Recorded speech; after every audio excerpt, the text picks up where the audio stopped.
नमस्कार, मैं professor Jaya Kawade GS college of commerce Wardha के ई लर्निंग सेशन में आप सभी का स्वागत करती हूँ।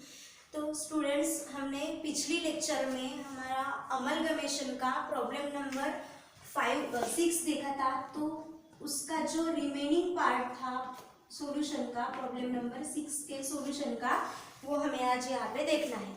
जो फर्स्ट पार्ट था calculation of net assets and mode of payment या परचेज कंसिडरेशन, वो हमने पिछले लेक्चर में कैलकुलेट किया था। और जो आंसर का हमारा पार्ट नंबर 1 था journal entries in the books of Radheshyam company limited, वो हमने पिछले लेक्चर में देखा था।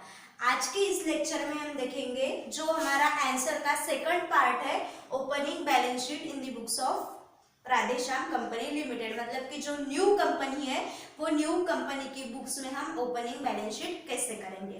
तो सबसे पहले 5 मिनट में हम देख लेते हैं कि पिछली लेक्चर में हमने इसी प्रॉब्लम का जो फर्स्ट पार्ट था उसमें नेट असेट्स का कैलकुलेशन किया था। दो कंपनियां थी हमारी वेंडर कंपनीज, राधा कंपनी और श्याम कंपनी।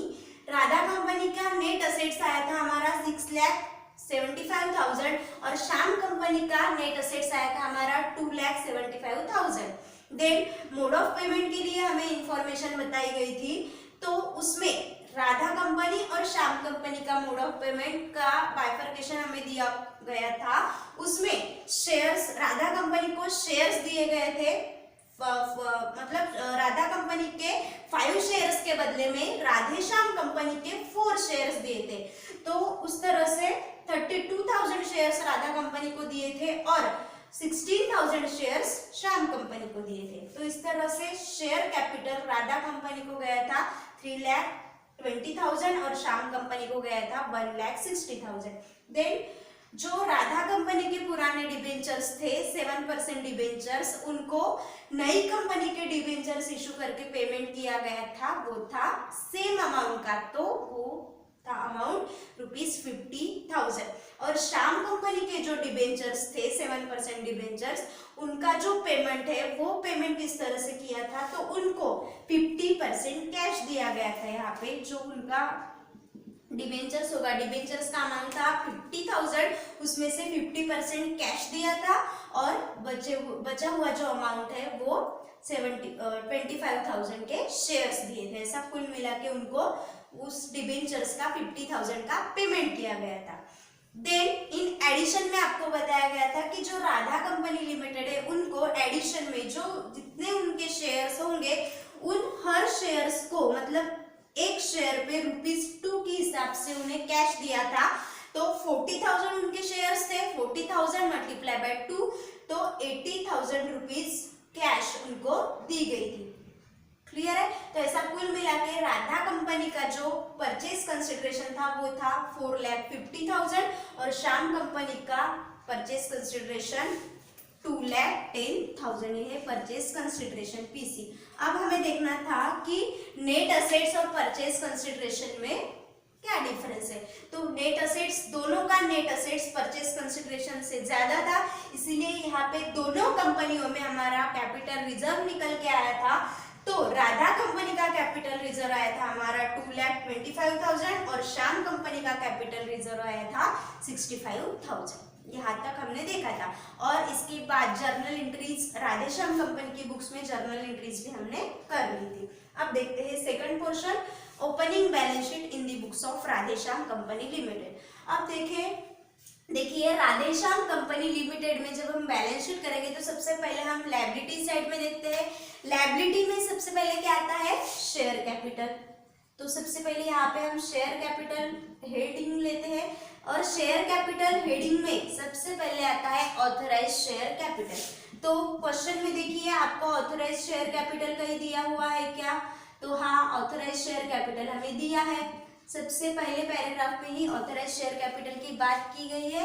20 लाख रुपीज ये राधेश्याम कंपनी का ऑथराइज शेयर कैपिटल रहेगा। कितना रहेगा, ₹20 लाख। और एक शेयर्स जो है वो है उनका 10 रुपीज का, तो ऐसे 2 लाख शेयर्स थे, 2 lakh shares of ₹10 each.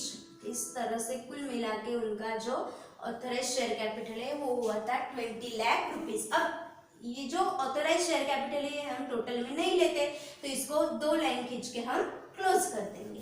Then उसके बाद में आता है issued and paid up capital. Issued and paid up capital. तो issued and paid up capital में अब देखते हैं कि राधा कंपनी को कितना शेयर कैपिटल इशू किया है और श्याम कंपनी को कितना शेयर कैपिटल इशू किया है।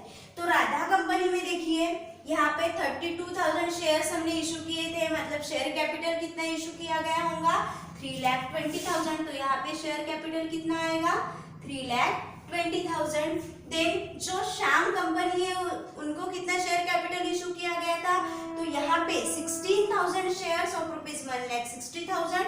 तो ये 1,60,000 और जो डिबेंचर्स का पेमेंट था, तो डिबेंचर्स के पेमेंट में 25,000 के शेयर्स हमने दिए थे, तो यहाँ पे 25,000 शेयर्स और ऐड होंगे, तो ऐसा कुल मिला के यहाँ पे 1,85,000 श्याम कंपनी को शेयर कैपिटल गया है 1,85,000। तो कुल मिला के यहाँ पे कितना शेयर कैपिटल गया है, तो 3,20,000 प्लस यहाँ पे 1,85,000। अगर हम देखेंगे तो यहाँ पे कुल मिला के हो जाता है 5,000, ये है 5,000 और यहाँ पे, तो यहाँ पे आया है हमारा 5,05,000। Issued and paid up capital कितना है 5,05,000।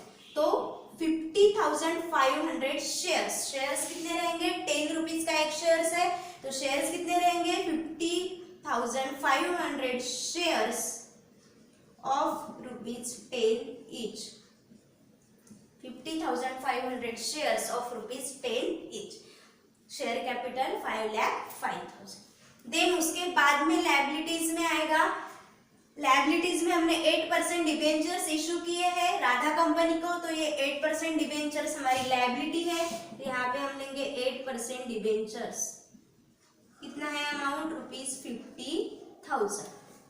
देन उसके बाद जो कैपिटल रिजर्व हमारा निकल के आया था, वो कैपिटल रिजर्व भी हमारी लायबिलिटी है, तो यहाँ पे हम लायबिलिटी साइड में कैपिटल रिजर्व भी लेंगे। लेकिन अब कैपिटल रिजर्व की अमाउंट हमें कितनी लेनी है, तो यहाँ पे राधा कंपनी की तरफ से, मतलब राधा कंपनी में जो कैपिटल रिजर्व निकल के आया था वो था 2,25,000 और श्याम कंपनी का आया था 65,000।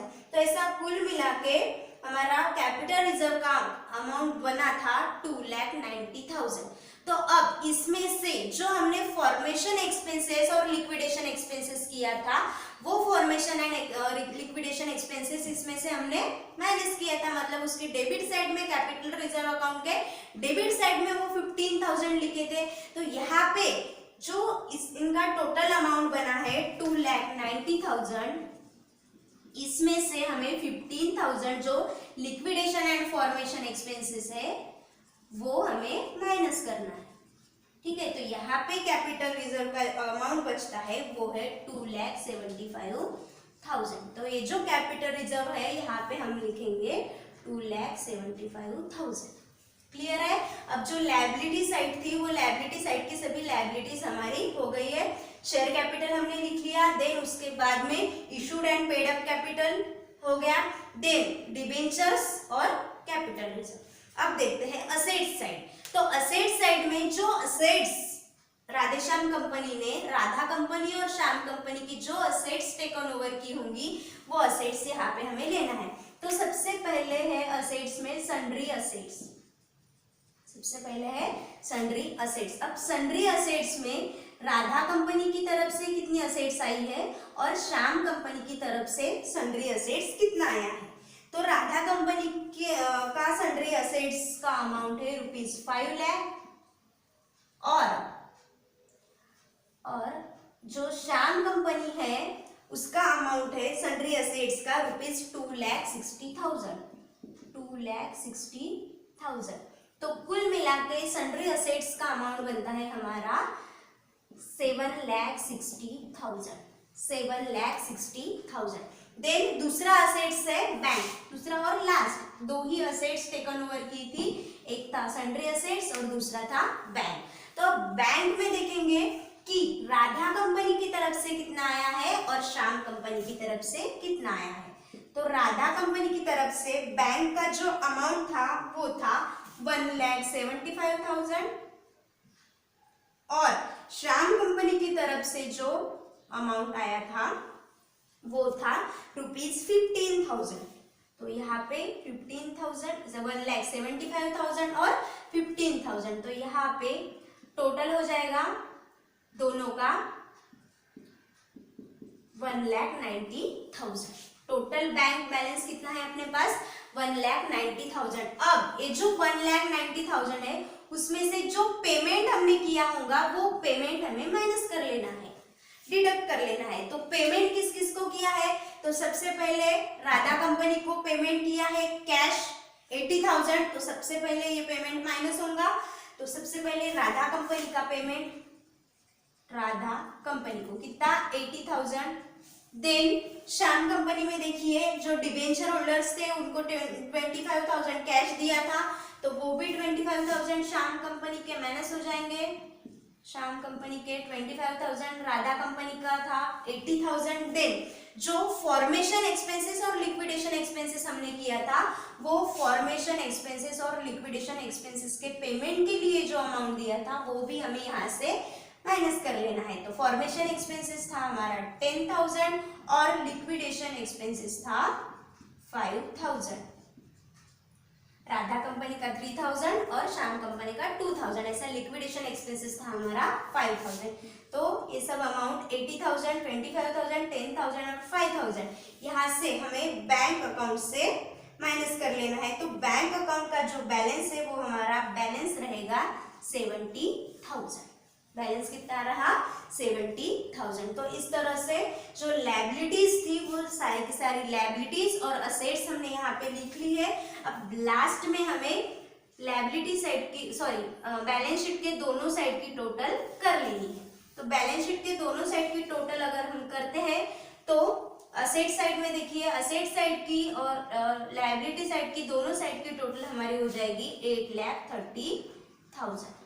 8,30,000। तो इस तरह से इस क्वेश्चन में जो हमारा पार्ट नंबर 2 है वो पार्ट नंबर 2 हमने कवर किया है प्रॉब्लम नंबर 6 का, राधा कंपनी और श्याम कंपनी की इसका। तो इसमें हमने जो फर्स्ट पार्ट में हमने journal entries in the books of Radhe Shyam company की है और इस प्रॉब्लम में इस सेशन में हमने opening balance sheet in the books of Radhe Shyam company किया है। अब नेक्स्ट लेक्चर में अगर हम और प्रॉब्लम लेते हैं अमलगमेशन के, तो मैं क्या करूंगी उसमें आपको नेट असेट्स और परचेज कंसिडरेशन का कैलकुलेशन करके दूंगी और आपको क्या करना है जो भी आपको क्वेश्चन में बताया गया है journal entries in the books of vendor company रहो या फिर journal entries in the books of purchasing company रहो या फिर opening balance sheet of Radhe Shyam company रहो, वो आगे का प्रॉब्लम आपको सॉल्व करके खुद से सॉल्व करके देखना है। अब एक दो प्रॉब्लम अमलगमेशन के हो जाने के बाद हम एब्जॉर्प्शन के प्रॉब्लम्स लेंगे और यहाँ पे जो हमारा फर्स्ट यूनिट है फर्स्ट यूनिट का हम सेकंड पार्ट शुरू करेंगे जो हमारा इंटरनल रिकंस्ट्रक्शन और एक्सटर्नल रिकंस्ट्रक्शन है। तो अगर हम यूनिवर्सिटी एग्जाम्स की बात करें तो एग्जाम में आपको इस तरह के क्वेश्चन आते हैं कि जिसमें आपको परचेज कंसिडरेशन का मोड ऑफ पेमेंट दिया रहता है और नेट असेट्स हमें जो assets and liabilities taken over है उसके थ्रू निकालना पड़ता है और जो उनका फोकस रहता है क्वेश्चन पूछने का वो जो न्यू कंपनी की बुक्स में जर्नल एंट्रीज और न्यू कंपनी की बैलेंस शीट। न्यू कंपनी की बैलेंस शीट तो 95 या 90% क्वेश्चन में रहता ही है, इसीलिए आपको इसकी सबसे अच्छे से अच्छी प्रैक्टिस करना है। तो इस लेक्चर के लिए यहाँ तक ठीक है, फिर मिलेंगे अगले लेक्चर में, तब तक के लिए धन्यवाद।